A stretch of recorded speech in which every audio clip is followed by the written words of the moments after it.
Hi, and welcome to Maple Leaf. I'm Nick Angiers. Today I'm going to show you how to play Codenames Pictures and also how you can make it yourself to play it through, Skype or Zoom or whatever. So first I'll show you the easy part is how to make it. And I have the XXL version, which is the same thing but bigger cards, and the tiles are this size. Now with Codenames Pictures and the original Codenames, it's the same rules. I find the pictures works better because in my games I almost always have at least one person who isn't a native English speaker. The pictures version is language independent, so it works much better with any group in my experience. Once I started using it, I never really went back to the words one. I have the XXL one, which makes it easier to do it through a screen. If you have the original pictures, that'll work too. You'll just need to put the cards closer. Also, if you have a tripod that you can put over the board, you can just do it with the base set. If you don't own a copy of the game, it'll be a little bit tricky. You can download some cards from online. They don't have to actually be from the game. So this one time I made a version of it where it was things from, pop culture, and then we played Codenames on the wall like that. It was really big. These are 8x8 cards. This time I decided to make it a little bit more simple because that was a lot of printing and cutting. So I just took the cards from the XXL version and I stuck them on one of these foam boards. These foam boards are like $1. And then to stick them on, I started out using painter's tape, but I found it was a lot more work. So I switched to this poster putty, and that worked really well. So you can just stick them off, and then it comes off really well. You can use this on your wall. That's what it's made for. I find it leaves a little bit of residue on the wall, but on this board, who really cares? This is all I'm going to use it for anyway. So I just took 20 cards, 5x4 grid, and stuck them on here. And then I'm going to take a clamp, and this is an ironing board, if you didn't notice. So that keeps it nice and stable. And I'm just going to clamp it like that. Okay, and then I can move it closer to the screen so everybody can see. And then to actually run the game, so I'll be hosting it. And it'll be like this. Once we're done around, the setup, it takes a little bit of preparation, but I can just flip it around like that. And then we can continue playing. So I made 4 of these. That should be plenty for an hour, hour and a half. And there's no wait time in between. It's great. I could do that on my wall, have a bunch of cards stuck to my wall, but then it's going to take me 3 or 4 minutes in between to take them all down and then put up another set. Oh, and then once someone gets a card down, then I'll just stick it on with some more poster putty.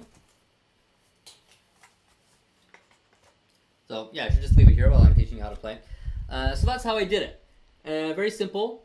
And to actually play the game, so this is a team game. You're going to have all the players get into 2 teams, and then they're going to have a captain on each team. So the captain is the one who gives the clues, the clue giver. So the 2 captains will have one of these cards. Only they see it. The players don't see it, of course. Have one of these cards. And the bars on the side just show which team goes first, in this case blue. So the blue's going to have 1 extra card that they have to complete, because first team advantage. So this card corresponds to this grid. So like these 3 here would be for the blue team. These 2 are red, and so on. And the goal of the game is to get your team to guess all of the cards that correspond to these colors. Now you'll also see that there are a few white ones. The white one is an innocent bystander. So if you get your team's color, that's great. And if you get the other team's color, that's really bad. If you get an innocent bystander, your turn will end. But it's not the end of the world. If you get the black one, that's the super spy. That is the end of the world. At least the end of the game for you. So in this case, it's here. So what the captains do is they'll give a clue. It has to be one word clue, and then a number. The number means how many of these tiles they're trying to get their team to guess. As a rule of thumb, I almost always use 2. 1 is very easy, but very slow, and you're probably not going to win. 3, if you can connect 3 that's awesome, but it's very risky. So I'll usually use 2. Let's just do a quick example. So, okay, so my clue is tool 2. And 2 just means I'm thinking of 2 cards on here that I can connect with the word tool. So then my team's going to discuss which ones they think tool is the clue that I'm trying to point them to. And they can say anything they want, but as soon as they confirm that they're picking a card, so hammer probably, in real life they just tap it. And that was correct, so I take a blue tile and then stick it on the hammer. Hopefully it'll stay. So we now have 1 point. And then they keep discussing, and then eventually they say, this one because it has a toilet scrubber, so I'm going to put another blue one on there.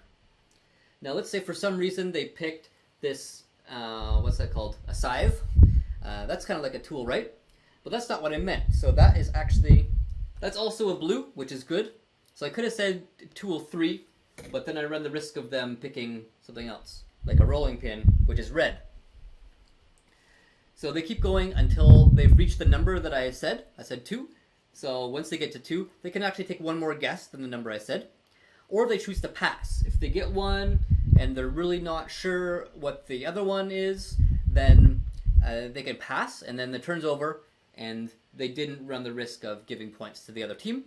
If at any time they get the other team's color card, then the turn ends, and same thing with an innocent bystander. An important rule is that the clue givers cannot react when their team is talking. They can't be like, no, don't pick that. Yeah, they can't even make the faces. They have to keep a poker face the whole time. But the real challenge is not just getting your team to guess the cards you want, but getting them to not guess the ones that you don't want them to guess. That's where the brain burn comes in. That's really it. You keep going until one team has reached all their cards, and it's like a 15-minute game. And you can drop in, drop out of this game, so people can come and they can join when you've already started. You can also rotate each clue, not each clue, each game with the team captain, so people can take turns being the team captain. You can play like 4 or 5 games in an hour plus, and everyone gets a chance to be the captain. You can also play with lots and lots of people.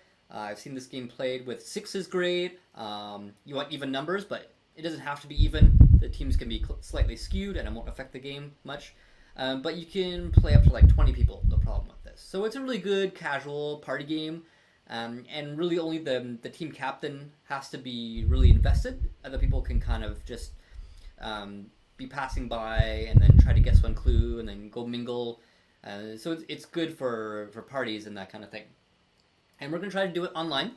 And I'm pretty sure it'll work. How I plan to do the clues is I will send a photo of this card to each of the team captains. Only they have it.